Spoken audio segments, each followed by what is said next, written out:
Good evening, everyone. On behalf of the Free Library of Philadelphia and the Social Science and History Department, I'll welcome you to this evening's program. Without further ado, I'm going to introduce you to one of our co-hosts for today, CEO and President from Pennsylvanians for Modern Courts, Deborah Gross. Great. Thank you, Maria. And I want to thank the Philadelphia Free Library for all their work with Pennsylvanians for Modern Courts and our joint programming. It has been tremendous. I also want to thank our speaker for today, Maureen Farrell. And I'm going to start our PowerPoint and then I'll continue let's see if I can, hold on, I got to do the share. Hold on. Sorry about this, folks. Share screen. This one, share. There you go. Okay, why does this not look like it's It looks really good on my end over here. Slideshow from beginning. Okay, there we go. Okay, so it's much easier to do it this way. I haven't done it for a little while. So I want to thank you again. I'm Debbie Gross. I'm the CEO of Pennsylvanians for Modern Courts. If you have any questions or problems with this recording and video live cast, please feel free to reach us at staff@pmconline.org. We are recording this, so it will be available on our website after the program. We will also send out a copy in PDF of this PowerPoint, so you all have access to the information in it as well as to the resources. Would love for attendees to take a moment now and put your cell phone up to this QR code and fill out our survey. It's important for PMC because we get funding from foundations based on responses. So I appreciate your time and I thank you, and we'll show this again at the end. Okay, so who is PMC? We have been in existence. Actually, I realized that this year is our 35th year anniversary. We were originally established in support of merit selection of judges. Hopefully you have all registered to vote and have voted in the primary because it's a judicial election year, and will vote in November in the general as it is a judicial election year. However, we have expanded our education outreach about the court system, and we have these continuing, we have these programs about various areas of the justice system and legal system to help you feel comfortable when you go to court. Hopefully you won't have to go to court, so maybe this will be a preventive measure. We also have a program that's for one-day law school for journalists to help journalists cover the court without a law degree. We do a little bit of advocacy about, judicial selection, judicial discipline, funding for the courts. The courts can't operate without funding, and funding comes from Harrisburg. So there's a lot that we do, and we are more than amenable to any kinds of questions. We also have a hotline, so please feel free to reach out to us. Our next program, so everybody knows, it's a virtual program. It's about criminal law. It is with the Lower Merion Library System. And then we have as I mentioned, our one-day law school for journalists. Information about both of those programs is available on our website. I'm going to hand this over in a minute to Maureen, but I wanted to say to Maureen, thank you so very much. I've met Maureen probably, oh my goodness, almost 10 years ago. Wow.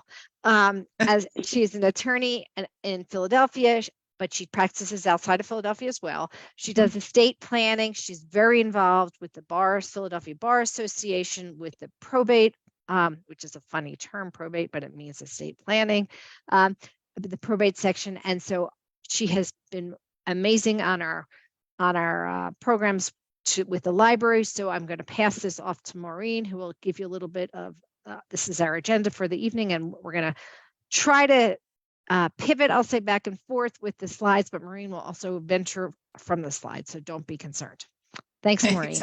Thank you so much, Debbie, for having me. I think you're right. I think it has been 10 years or so from serving on the Bar Association board. Yeah. And I just want to let everyone know, this is my area of practice. So I'm not a general practitioner. I am very specific in what law I practice in.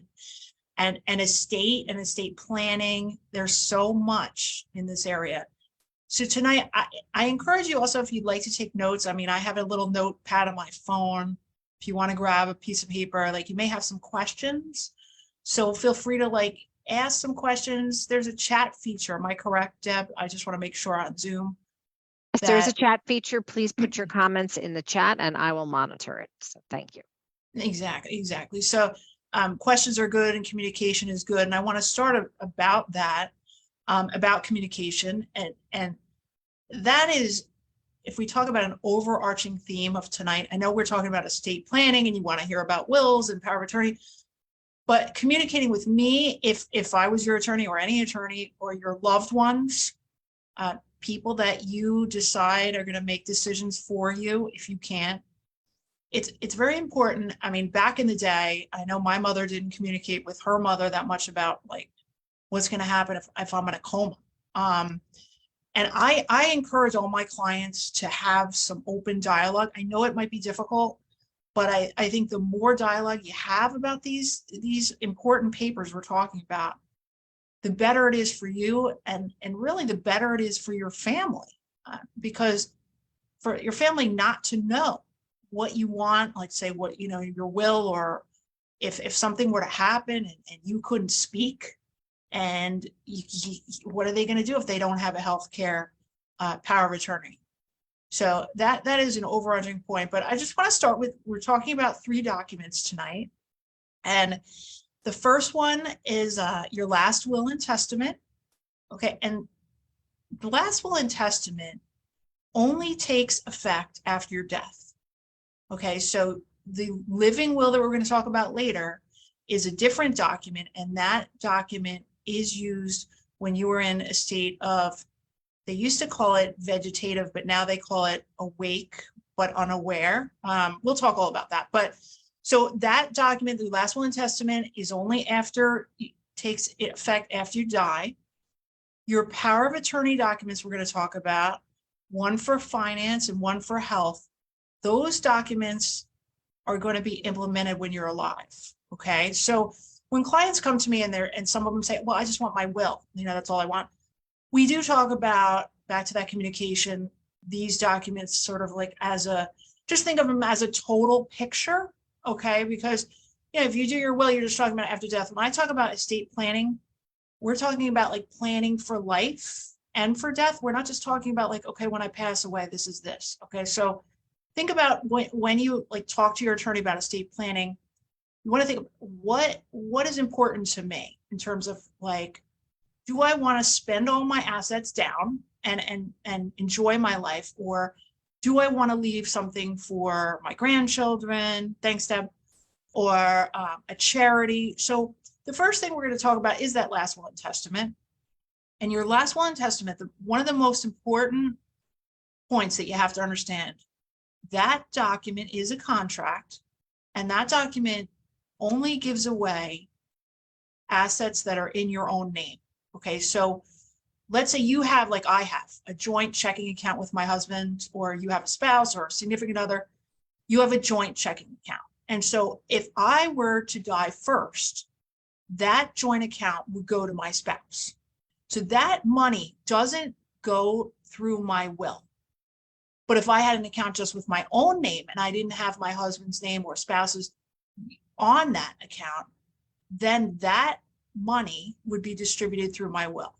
So when you're going to your attorney, you want to coordinate all these different documents. I think we have on your real estate, bank and brokerage accounts, things like that, because it's your will is just giving away certain property. Okay. And so like your deed, for example, on the deed of my house in Pennsylvania, there's something called tenants by the entirety, meaning my deed is made out to my husband and I as a married couple.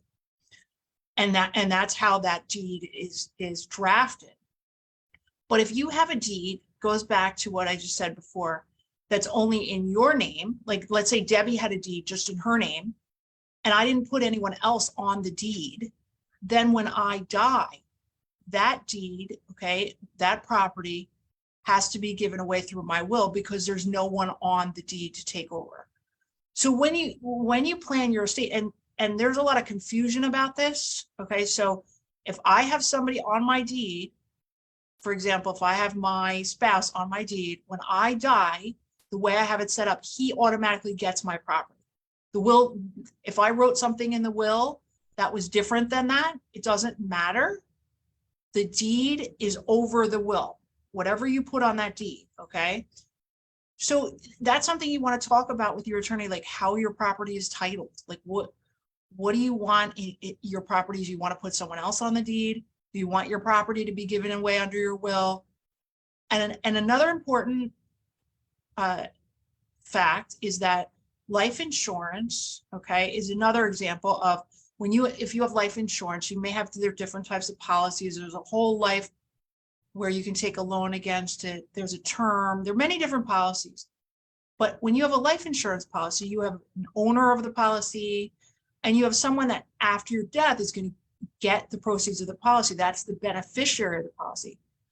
That, again, it's not under your will. Whoever you choose under your contract, that's the person that gets that asset. So you want to, and you have some good examples here about different assets. So brokerage accounts and things like that. If you have a 401k and you filled out a contract of who's going to get that, that person is going to get that asset. It's not going to pass under your will. But personal property, we're just talking prior to this talk about pets and things like that. So all of your personal property that you have in your home, okay, like you have furniture, you may have some collectibles, your car, even your property, like some of your Facebook accounts and things like that. I know it sounds a little bizarre, but your pet is also considered your personal property. And those kind of things are really important to people. I know my grandmother had a locket and there was like its sentimental value. It's not like the value of the actual, like, oh, is it expensive? So these items are really important to people. I know, Deb, I think we talked about this, how important some of these personal property items are. So when you're drafting your will, okay, you want to make sure that those personal property items, who are they going to go to? So like if you have a pet, I was just talking about my own pet, and he's older now, thank you. And I want to have someone to take care of him. So in Pennsylvania, we could even draft a trust in the will to take care of him. Tonight, we're talking about some concepts, and we can get very sophisticated, like a will and all these things I'm talking about can be very complex or very simple. So don't feel that, oh my God, I got to spend a fortune or whatever. Just even having something on the page, okay, just to talk about even your personal property can be a real benefit for you and your family, just a peace of mind kind of thing. And also in your will, what you can do is, let's say you have a favorite charity. So this is another aspect that you can give away to your favorite charity in your will, even if it's a nominal, like it doesn't have to be a big amount. Okay, it's a way of doing that.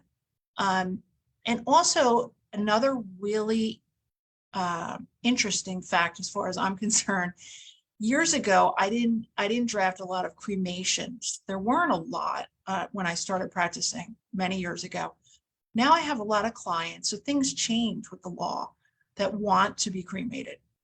And so when you come into my office, there's no correct answer. There's no good or bad. I draft whatever the client wants. That's my job, to figure out what you want on that page. So now a lot of clients are preferring to be cremated, and I do tell them to put it into their last will and testament. It's important to do that, because if you don't, you want to make sure that people know that this is what I wanted. So I actually had a client, a case like this, where they didn't put it in their will, and the sister was estranged from the sister. They hadn't spoken in many years, and the woman wanted to be cremated, and there was the sister said, I'm not doing it. She did not want to cremate her estranged sister. And it almost went to court. It was a terrible case. The woman was literally at the cremation society. There's a whole bunch of different aspects to the case, but they asked, the cremation society said, does she have a will where she said that, and she didn't. So you want to, like, as an attorney, like I am giving you all of the options when I draft your documents and I tell you this. So it's just something to think about. Like, do I want to be cremated? Do I want to be buried? And if I do, there's also cases of spreading the ashes where you can put them, where you can't. So things like that. These are things that you can do on the page. And also an important fact is you want to pick out, let's say you come to an attorney and you spend time and money putting everything on the page, putting your last will and testament together. You want to make sure that your executor, the person that you pick to make sure all these things are done properly, is the right person. And I know like family members sometimes struggle with this, like who's going to be my executor? Who's the right person? And sometimes the right person may not be a family member. Sometimes you might want to pick a friend to be your executor, because it can be a lot of work to go through your assets. The executor has to make sure whatever you put on that page of your will is done. And also your executor has to deal with some of your other assets like we have here, like your insurance policies and your brokerage accounts. Like it can be a job. And I like on this slide here when they talk about passwords, because that is a big thing. In my office, like I have a sheet of different passwords that like I ask, like, what is the password for like your Wi-Fi, for Netflix, for your cell phone? And I have my clients actually fill it out, because you don't, I mean, I can't even tell you how many times there was confusion. Like people couldn't shut down like subscriptions, or like even like airline points. There's a lot of passwords. So I always recommend just having passwords.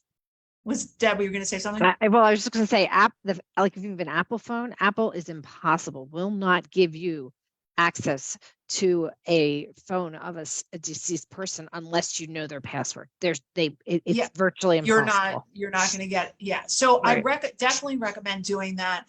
And I also, when we talk about like picking your executor, I put something that the executor can access my digital assets, meaning like my Facebook, Google. I mean, I can't even like, there's so many different, they call them digital assets these days. Like I can't even list them. They change like Apple TV now.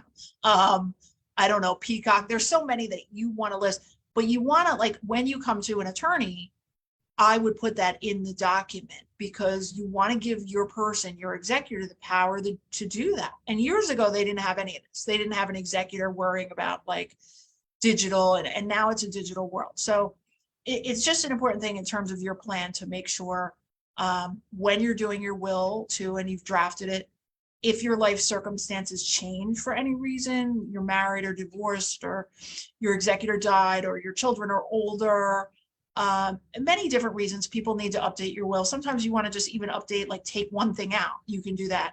So I think that the more difficult part sometimes is just like getting that first document on the page. Once you get that first document done, then you can work from there.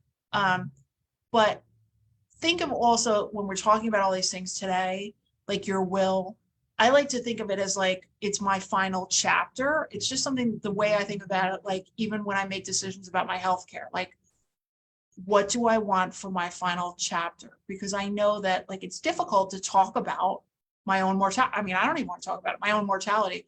But if I think of like, what do I want for my family after I die? And what do I want for my final chapter? Like if something were to happen, I was in a coma, just that communication again, just to make sure that people know, your family members know what you would want. So next slide, please. Okay, so we talked about the last will and testament, and the power of attorney document, I'm just going to tell you, is one of the most undervalued documents and underused documents in my office, and it really is a shame.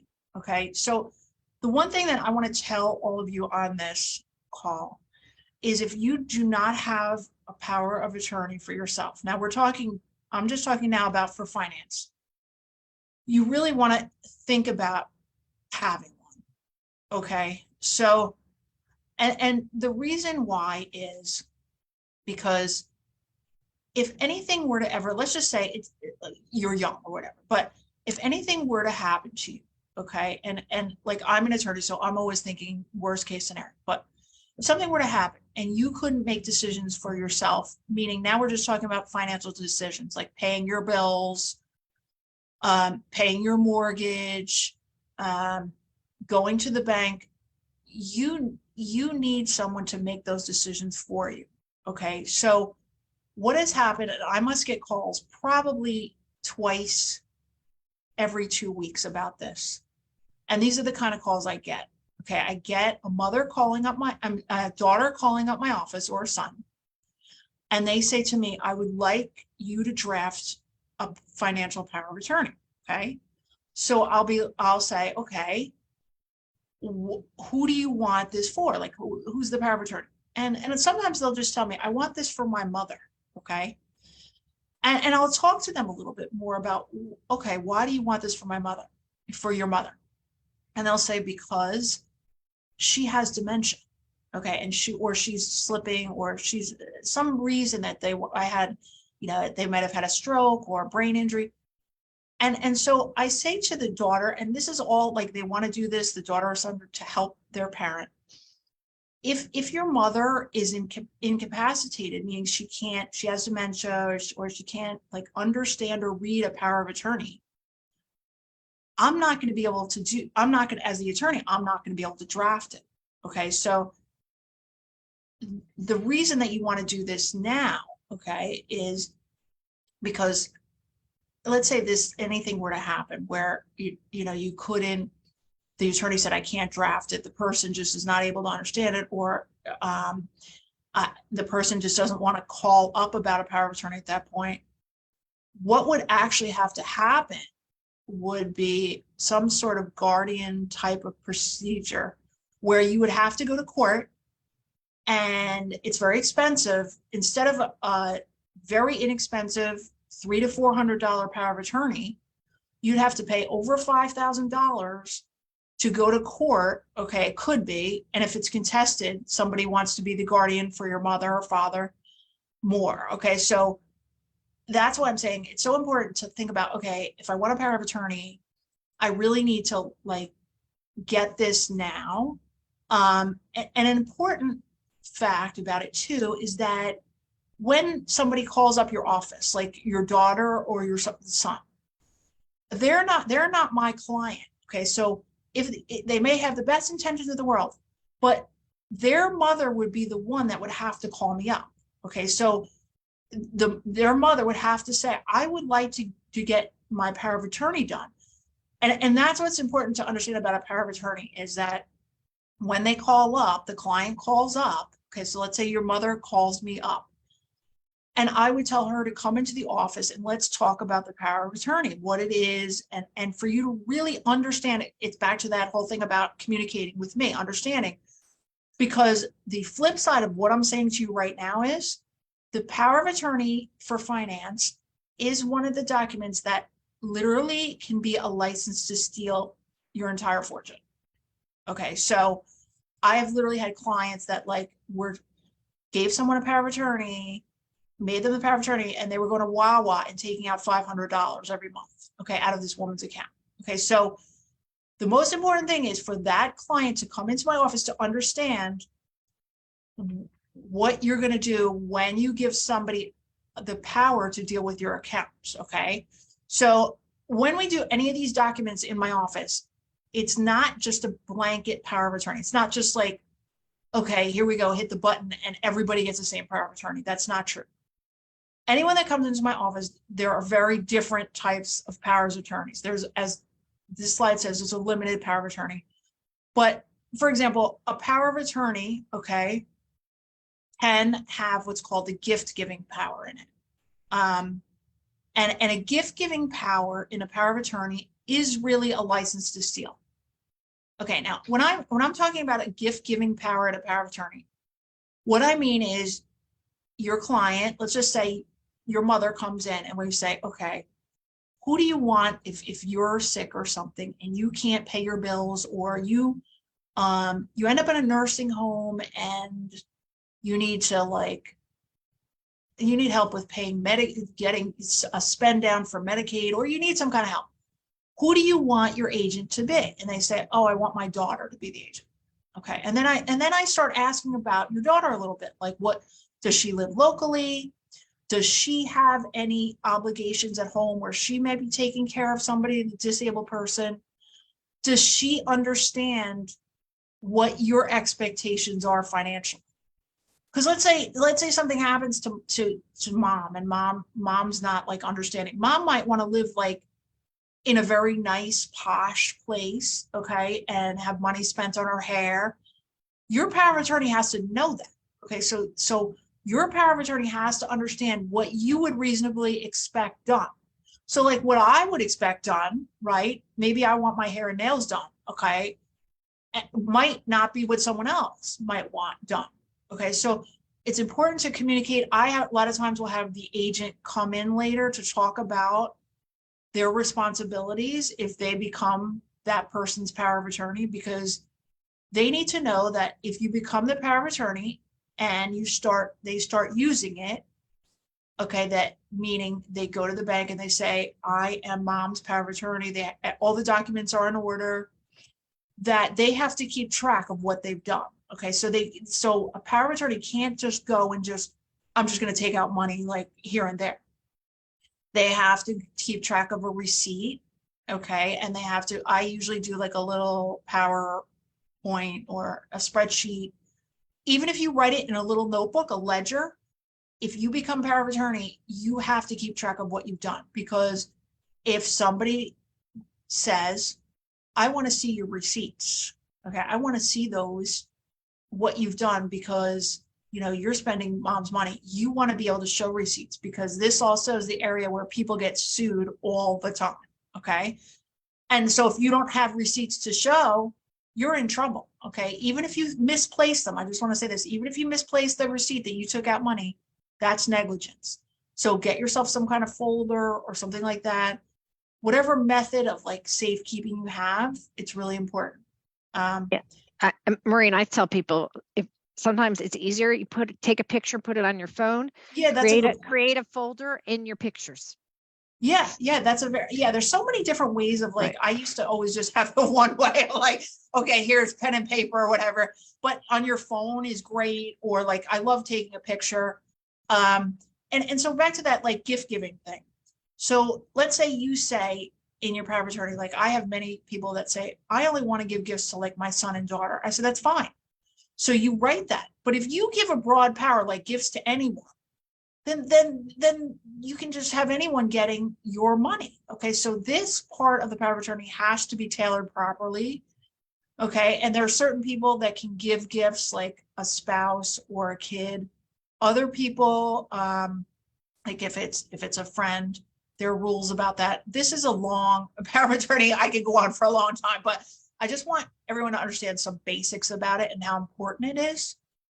And there are, in the power of attorney itself, there are 8 what they call hot powers. Okay, so these 8 hot powers are things that the power of attorney can do. So a power of attorney can actually change your life insurance beneficiary.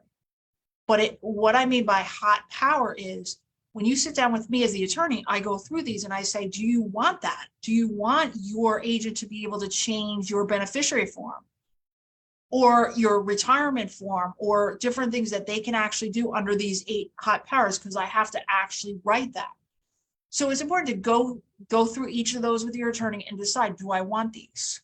Okay. Now, the rest of the form in Pennsylvania there's 22 other powers that are just general. Okay. But we can take some of those out. And one of them that I do put into is about this digital assets again. Because let's say you're incapacitated and you want to shut down your LinkedIn account, or you want to shut down your email account, or you have a blog you want to shut down. Your power of attorney can do that. So I put that in. I also put things about like the safe deposit box is another thing. Like, let your power of attorney have a key to that, and let your power of attorney open your safe deposit box. So this what I'm talking about, you have to be careful with who you pick. That is the most important thing. That agent is going to have a lot of power once you draft that, okay, to do these things. And sometimes though, the bank there are power of attorneys that have been forged or notarized or not from an attorney's or office. And those happen, and the bank sometimes recognizes them. So you want to be really, really careful with, okay, who's going to be my agent? And you also want to have a backup agent. Okay, because I had this happen a few times, okay, where the person came to me and they had drafted a power of attorney and their agent didn't want to do it anymore. Like there was a fight or something and they're like, I'm not doing it. And then there was no one. So in all these things we're talking about, like your executor and your agent under this financial power of attorney, you have to have a backup for yourself. Okay. And remember, under the power of attorney too, the person can sell your property. They can sell your house. So let's say though, you have to go into a nursing home. You, for some reason, you want to have your power of attorney be able to sell that house. Okay, so there are positives and negatives to everything that you're going to do. Okay, so but having that, okay, what if I go into nursing home? Do I want my power of attorney to be able to like pay my taxes? Or if something happened to me and I had a kid in college, do I want my power of attorney to pay tuition for the kid? And these are the kind of things you really have to discuss with an attorney, because these are things that are not going to be in a power of attorney off of LegalZoom. Okay, so every state is different. All right, so Pennsylvania has a form on the front of the power of attorney. It has a form and it's in bold. Okay, and we always read that together, and it says like about what I just said to you, that your power of attorney can sell your house, your power of attorney can do all these things, but you have to be able to communicate what you reasonably expect them to do. Okay, so you have to talk about things that are not easy to talk about. You have to talk about money. Also, like if you are taking care of someone that has a disability, you want to let your power of attorney know, look, I'm taking care of my son who has a special needs trust. Okay, these are the things that, or I'm taking care of a relative in another country, I send money. Okay, and these are questions I ask. We kind of go through a checklist, because you're doing this to have something that you feel comfortable with when you're done. Like you're not paying for nothing, you're paying for a good product. Okay. And then if anything were to ever happen where you thought somebody was doing something with your power of attorney, you can revoke it. But I just want to bring up a couple things about it too. There are two types of financial power of attorney. There is a durable financial power of attorney. Thank you. That as soon as you sign it, it goes into effect. And then there's another one, it's called a springing, which is not on here. I just wanted to add it tonight. And that power of attorney only takes effect if you're incapacitated. So the question is, when you come in, like, Maureen, which one should I get? Like, because they're like, I don't want someone taking it and starting to steal my money or do something. And I always say the most important thing is picking the right people, right, to be your power of attorney, your agent. Sometimes I'll even, once you've drafted, like if you get the durable, I'll say, let's leave it in my office and your agent can come and get it. If something happens, they have to look at me. They have to face me to get it. Okay, so there are things that I will say that they have to do. The springing one, your agent has to go to 2 doctors to say that you're incapacitated. So the problem with the springing one that I have is sometimes there are emergencies that happen, and so it's like, okay, there's a healthcare emergency, and now I have to get money out for mom's nursing care or dad's nursing care right away. I can't wait, and so you're going to have to wait. And incapacity is really tricky. Like how you have to present clear and convincing evidence is a high standard of incapacity. So it's something to talk about, whether the people that your agents, you just want to make them wait until you're incapacitated, or you want to have one right away. You have to have this signed with 2 witnesses, and you have to have it notarized. The law changed recently. I think there's a question, Deb.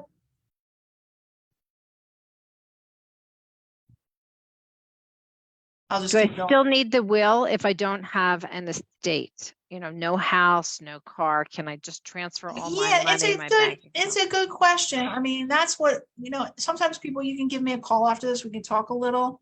But it's a great question because, that's the thing. You've got maybe some personal property, you want to do a one-page will. Maybe you've got furniture, maybe you've got a collection, maybe you've got jewelry, maybe you've got sentimental value things you just want to give away. Maybe you want to, I also say sometimes there may be things that you just don't know about. well, You can't, that's you kind don't, of what I'm saying right now. Yeah. Like all these things I'm just talking about the power of attorney, you're not going to know. Like I'm going to know and advise you. And then you may just, that personal property, I feel, is the biggest fight with people. Sometimes also people say, I don't have anything. And you might have something you don't even realize you have. Like Right. that's another thing. So you're correct. The question's really good, whoever answered that, because sometimes I don't do a will. I'll say, you have a joint checking account, you have retirement accounts, right? That are going to somebody, you have life insurance. So what do you need a will for? You don't. So there are ways to get around, because if you don't have a will, then you don't have anything to go to probate. And that's another talk, but probate is like a way of going over and getting your will like distributed to the people that you want it to go to. But also the question too, like if you have friends that you might want to give something to, like it's also nice to do that sometimes. Like I want to give this to my friend through your will.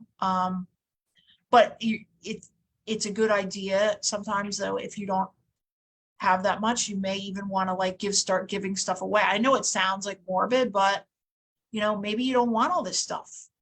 So it's something to think about. But there are planning options, many of them, other than a will. And then if you have this power of attorney we're talking about, let's say you're sick, right? And you've got a house, you've got a lot of clutter. That power of attorney can maybe, and you had said to power of attorney, look, I don't want my daughter to have to pay after I died to like get rid of all this junk. Can you do it? Your power of attorney can do it. Okay. So sometimes people, like if you communicate your wishes, like, okay, I've got like 10 dolls. So I had a client had a doll collection. She was like, I want my power of attorney to get rid of these dolls. And that's what we did. We got rid of the doll collection because she didn't want to die with the doll collection, which was expensive. And I would have to get an appraiser and you have to pay me and it's expensive. So there's just a lot of different options. Next slide, please. All right. So now we're talking about the healthcare power of attorney. So remember I talked about like the triad of the documents. You have a will or you don't. You have some other planning documents. I think there's a question, Deb. No, oh, sorry. No, it's the same question. No. Okay. You're good. You're good. I'm good. All right. So now we're talking about the three documents that you want to coordinate. And this one's a tough one because I feel that my family, just like from personal experience, doesn't want to talk about this. And it's very difficult. I have older parents and they don't want to. So I have no idea if I'm their healthcare power. I have no idea. And it is frustrating because what's happening is you're concerned if something were to happen, that there was some kind of health emergency. So remember I talked about the concept of a final chapter. Okay, so think of this now as, okay, what am I going to do if I have some kind of, let's say, cancer that's not treatable, okay, or I have some Alzheimer's, dementia. Okay, so think about in this document, you're going to be choosing someone to be your healthcare agent. So that means you're going to pick out a person, a family member, a friend, to be your person, essentially. Think back to what I said in the beginning. What if you can't speak? Okay, so if you can't talk, I had a client that said in their power of attorney that they wanted to do like blinking of the eyes. Like if I blink, like we talk about many different things. So what do you want? If I can't talk, you have to have that person talk for you. And when you pick the person to be your agent, okay, under this, it can be very traumatic. I've had clients that live through this. I don't know, Deb, if you've been through this at all with relatives, And it's a traumatic experience to like, it's to have to make these decisions for somebody. And you don't want to have to make them when when when you're in a frantic and emotional state of mind, right? You don't want to have those made. I mean, when somebody gets sick, that's not the time. You need to have that calm discussion, even though it's sensitive, before. So that's what I think, that in terms of a discussion of, okay, so I'm going to talk to my agent. So when you come into me, we talked about, you're the client, right? So if you called me up and I'd say, okay, we're going to talk about your will and your healthcare power of attorney and your financial power of attorney. So you completely understand these documents and you know the choices you're making. And then sometimes I'll say on the second visit, have your agent that you're picking under healthcare as your attorney come in too, because it's just a good idea for me and sometimes for them just to sit and kind of talk about these things. Now, some people don't want that. They're like, I don't want my attorney. I don't want that. I don't want my agent. But for me, it's very rewarding in the sense that the agent's sitting there and like understanding what the person wants. And like, we go through this. It can be a really tough conversation. But as Deb said, I'd rather have that tough conversation in the attorney's office than when something's going on and there are all these people around. There's hospital personnel, there's family members that may want to see you. And so when you're in my office, like I had a conversation with a healthcare agent and I got an emergency call and I knew full well what that woman wanted. She was older, she was like 93. And I got an emergency call and the healthcare agent did not want to give, like the woman didn't want morphine. She was like, I don't want anything, I'm done. And the healthcare agent wanted to give her the morphine. And I was like, talk to the agent. I said, you remember when you were in here, she didn't want the morphine. She's 93. She wants to just, there are many reasons why. So there's no right or wrong answer to what you want. And it was good because I was able to talk to her about it and go back and say, like, this is what her final chapter is. She doesn't like, and this is what she wanted. Like, you want to think about, what do I want my life to look like? Okay. So like, think about if I'm in a state, let's just use the other term, vegetative state, right? If I'm in that state where I'm not aware, okay, I'm awake, meaning it's terrible because I can like blink my eye or something, but I'm not aware of it. I have no conscious, like I'm unconscious. What quality of life, like what do I want in that state? Okay. But like a coma is different. It's a different state. So I'm not a doctor, but there are gray areas to everything in medicine, right? So that's why it's even more important that you talk about, like, because it's a lot of confusion. There are a lot of gray areas. And then there's like there's another conscious state. So, okay, so what do I want if I'm in that state? So the living will portion of this document we're talking about, I do a document where I do the healthcare power of attorney. I choose the agent in the beginning of the document. And then the rest of the document is the living will portion. One thing I have to say with everything we're talking about tonight, make sure that you safeguard these documents, because if you draft them and then they get lost, which has happened more than you can imagine, what is the point? So especially the living will, I travel with mine because states, like I said in the beginning, they have different rules. So you want to, like, if you're on vacation somewhere, I have it in my suitcase. I have one in my glove compartment. I have one here in my office, because if something happened to me, I want them to know what I want. Okay. So especially this healthcare power of attorney and living will, I advise you to make many copies. When I do them for my clients, I make 2 originals. So what I mean is I have documents that are witnessed 2 times and notarized. The notary does 2 so you have 2 originals. Okay. So you don't want to be caught without this. Talk to your doctor about these things. Some doctors, I don't think, want to talk so much about it. But in your living will, you're going to have choices about things. Okay. So the living will, though, I want to make this clear. It's not when you're just sick or something. Okay. Living will means states of like a terminal illness, what I talked about, vegetative state, coma, these kind of states where it's very severe. And it's important to talk to your doctor about these things because that's not my area, but the living will is going to ask you what you want in these particular circumstances. Like, do you want, I think the toughest one on this sheet is food and water. And so whether, you want food and water, and doctors have said sometimes if you give water, it makes things worse. You know what? I've also seen like the other one that's difficult is antibiotics, right? That too. Because an antibiotic you could actually just have an infection, and Right. then and a heavy dose of antibiotic could treat it, but it's very difficult. It's very difficult, but it's only in these circumstances where it's like your doctors have to say, like, for example, if you're in a vegetative state, there's really no brain activity. So do you want these things? And then we also write, like, I will write some things in here. Like, I have a goals section. So some people want like a priest there. I have one woman who wants 2 doctors all the time to make so I mean, we can put things in that you want, but it's important to think about what are the things, if I'm in these states, like I don't want. Do I want surgery? Do I want CPR? Like, and we think about your quality of life. Like, what is your quality of life? Do you want to be able to like sit and watch TV with your grandchildren?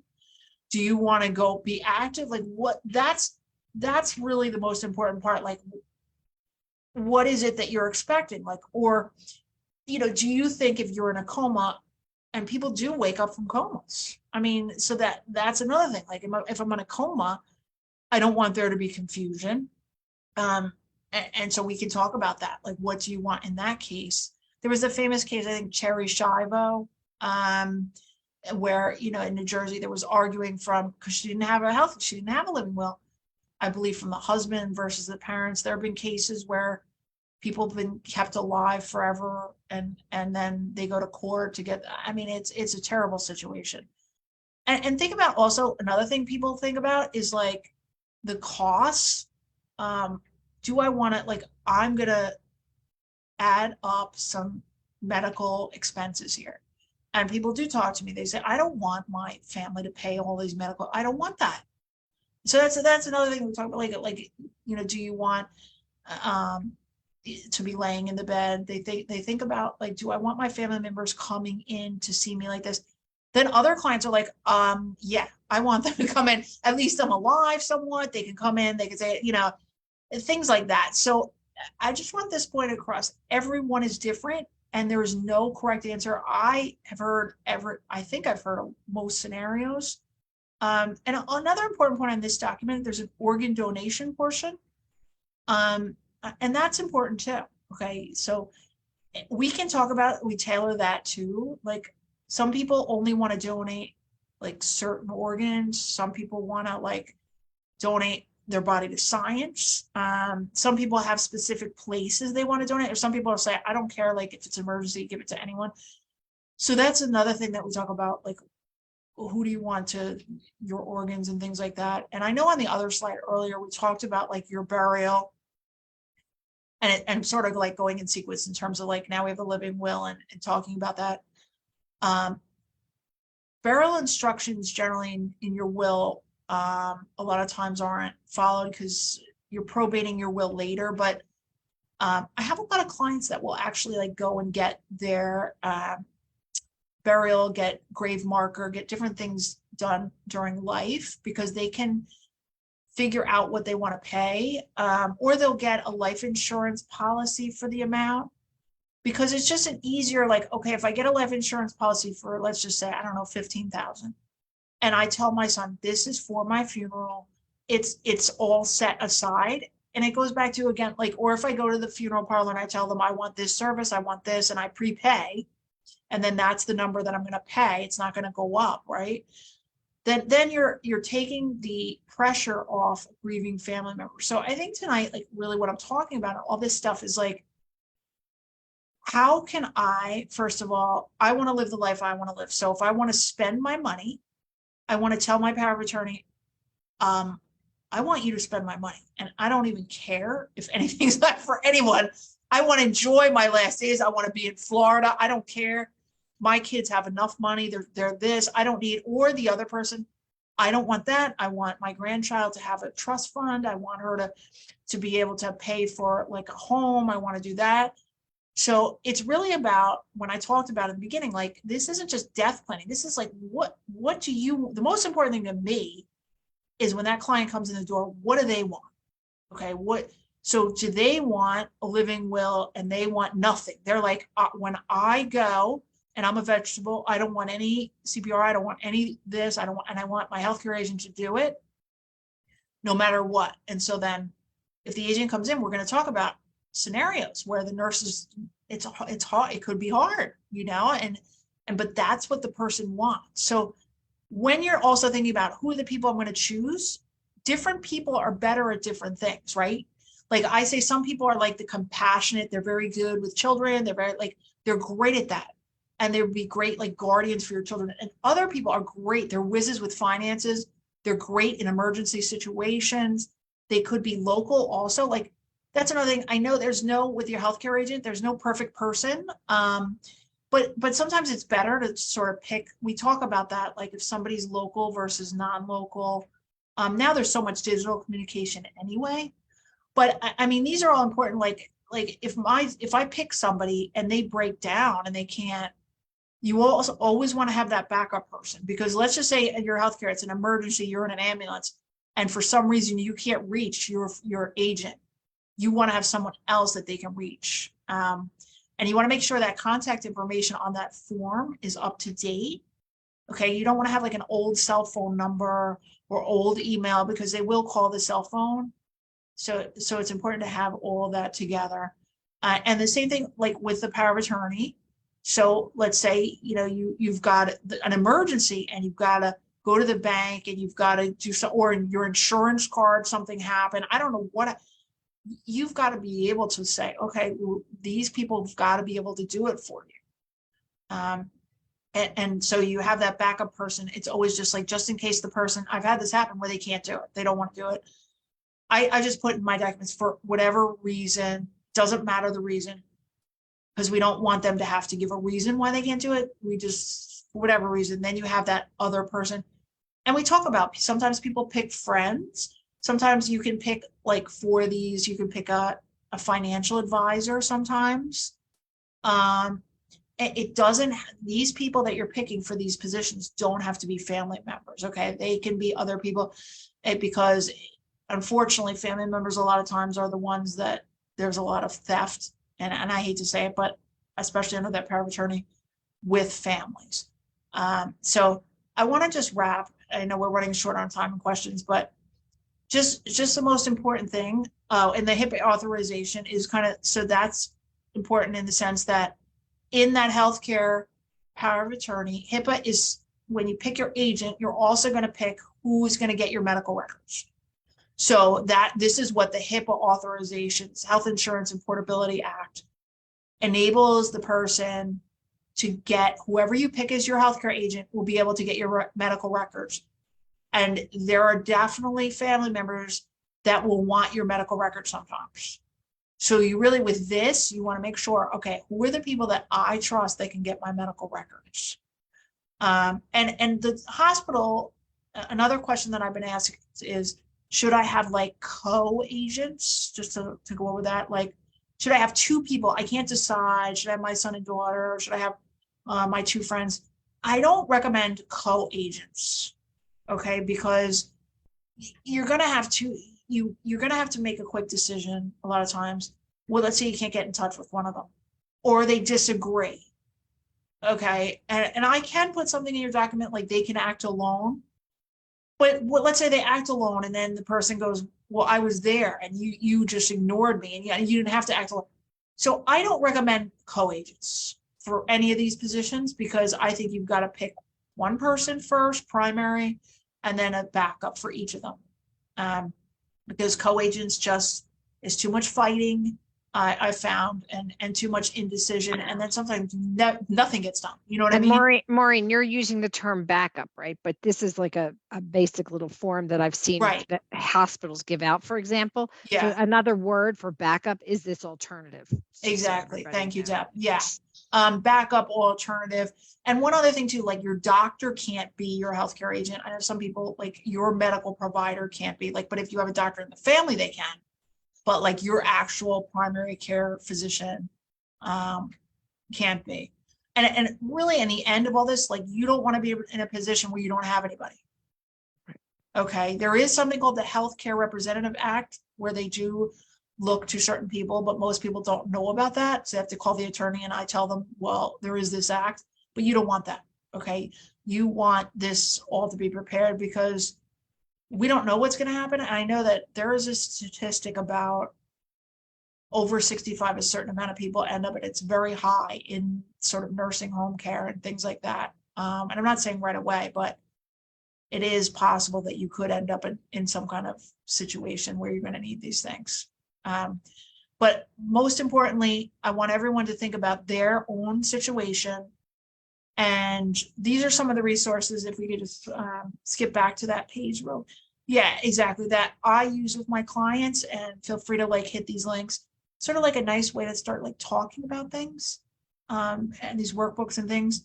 And like, you know, now that I've talked on here, I think I'm going to give my mom another shot on, because I'm trying, I'm trying, but Yeah, but I'm even thinking like, okay, I did a will years ago. When's the last time I've looked at it, right? yeah, These are things that have to stay current, Maureen, and you're yeah, I making mean, the you really point, do. right? And so, I don't, and last thing too, safe deposit boxes. I'm a recommender of those because I've had people that have had the safe, they've melted. Okay. So, and so you really, they say it's fireproof, whatever, and it melts. So I recommend, I think it's like something like $40 or $60 a year or something. I don't know what it is, but go over to wherever the bank, whatever you have, get the key, give your power of attorney the key, and you're going to feel better. You can put your important papers in there. They're not going to get lost, but I want to tell you, don't put that living will in there. Okay, that you have to keep separate, like I said, and the same thing with the power of attorney. Those two documents, the financial power of attorney and the living will, you can make copies and distribute them. This is important about your last will and testament. That has to be original. Okay, so when you go over to, like, after your death and you go over to City Hall and you've got to probate it, they're looking for an original document. They don't want, and if they think something is fake, and I do have forgery, I actually have one in my office now. Okay, there are forgery, people do forge wills. And if you have a copy, you're going to have to ask them to probate a copy. That costs more money. Okay, so the one thing I want to say is, if you don't have a will and you have assets and you leave this to the mercy of the courts, okay, for example, like step sons or daughters, they can't take under, like, if you don't have a will, if you have a stepson that you love and you don't leave a will, they can't get anything. Okay, so that's just like, think about, like, there are certain people that in Pennsylvania are going to get your assets if you don't make it clear in a will, and there are many wonderful step families, and they're not going to get anything. So it's just one reason, just to make it known. And to that question we had before, like, if there are people you really want to have things of yours, or that are friends, or they're not family members too, you want to put it on paper. Okay, so Maureen, I'm not sure when the end is. Yes, we are at our time. Okay, I can talk forever on these things. But you know what? But these are important topics, and they need to be talked about. So I truly, truly appreciate your time, your how you explain things. It's really, it's. I don't want to use the term simple, because nothing is simple, but you really distill it down. And try to make it clear. So I want to thank you. I hope everyone enjoyed it. And thank you guys for having me. Please, PMC Shares is great, and just get the vote out. Right. And I mean, it's so important because, that's our right. I don't know if that's another question. I'm just kind of looking at the. Oh, I just see that. Okay, hold on. No, just a thank you. No, thank you. And everybody, if you want to call and ask me a question, like I said, like, that $300 or $400 power of attorney versus a $5,000 guardianship, just makes a big difference, right? So thank you. mean, And I want to thank the thank you. Philadelphia Library for this series, and we look forward to additional programs in the fall, but everybody have a great Have a great summer. night.